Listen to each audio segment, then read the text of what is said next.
Thorin Stonefist settled into his well-worn chair in the deepest cellar of the Copper Mountain Brewery, where the air hung thick with centuries of fermentation and tradition.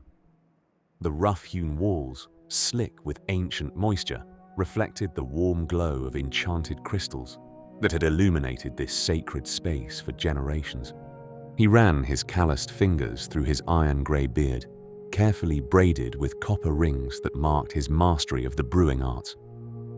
Before him sat an array of drinking vessels, crystalline goblets, burnished tankards, and his great-grandmother's ceremonial drinking horn, each waiting to receive today's contemplation. By my beard and brewing stones, they ask me to name a favorite drink. Might as well ask which of my children I love best, or which tunnel leads deepest into the heart of our mountain. But since they ask, let me speak of Shadowheart Stout, my greatest achievement in 3 centuries of brewing. Each batch begins with water drawn from the weeping cavern, where crystal-clear droplets have carved stories into stone since the first smiths lit their forges.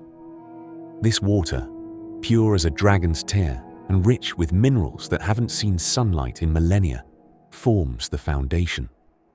The barley we grow in the luminous caves, tended by our most skilled agricultural mages, the phosphorescent fungi that light these caverns imbue the grain with something special, a touch of the mountain's own magic. We malt it over smoke-drift wood, harvested from the petrified forests buried so deep that even the oldest scrolls don't record their origin. The hops. The hops are a secret passed down through 13 generations of my family. We grow them in a hidden valley where the sun touches the mountain just so, creating a microclimate that exists nowhere else in all the realms. The vines climb the ancient statues of our ancestors, and some say the plants absorb wisdom from the stone itself. But the true magic lies in the fermentation.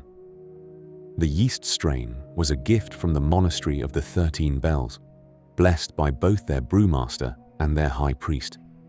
We feed it with honey gathered from crystal bees, rare insects that nest in geodes and produce honey that glows faintly blue in darkness. When all these elements come together in the sacred copper kettles, something extraordinary happens. The brew develops a darkness deeper than a moonless night, with a head like fresh fallen snow on the mountain peaks. The aroma carries hints of chocolate, coffee, and something indefinable, perhaps the very essence of the mountain itself. Take that first sip, and you'll taste layers of complexity that unfold like chapters in an ancient tome. Dark roasted malts dance with subtle sweetness, while hints of stone-aged minerals provide a foundation as solid as the mountain itself. The finish lingers like a dwarven memory, which is to say, practically forever. But what makes Shadowheart truly special isn't just its taste. When shared among friends in our great halls, it loosens tongues and lightens hearts. Stories flow like the stout itself, and even the most reserved elder might be moved to sing songs of the old days.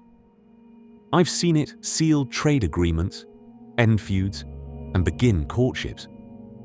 Each barrel requires 3 months of aging in caves so deep we need maps to find them.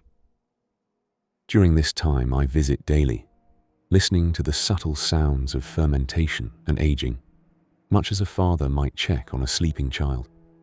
The barrels themselves are made from wood that grew on the mountain's surface 1,000 years ago, each one carved with runes of protection and blessing. The old brewer paused, lifting a perfectly poured measure of Shadowheart to catch the crystal light.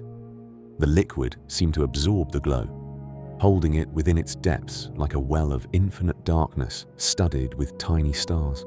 So yes, if pressed to name a favorite, I choose Shadowheart Stout. Not just for its taste, though that's magnificent enough. I choose it because it embodies everything sacred about the brewer's art: tradition, patience, skill, and most importantly, the joy it brings when shared with others. Now, who's ready for a taste? Every story I write starts with a question I can't stop sitting with. This one was, what does it mean to give your whole life to a craft? And is the thing you built really yours? Or does it belong to everyone who came before you and everyone who comes after? If that question is still with you, leave it in the comments. I read everyone. And if Lumenvale feels like a place worth returning to, Volume 1 of Lantern and Shadow is on Amazon. The link is below. Thank you for listening.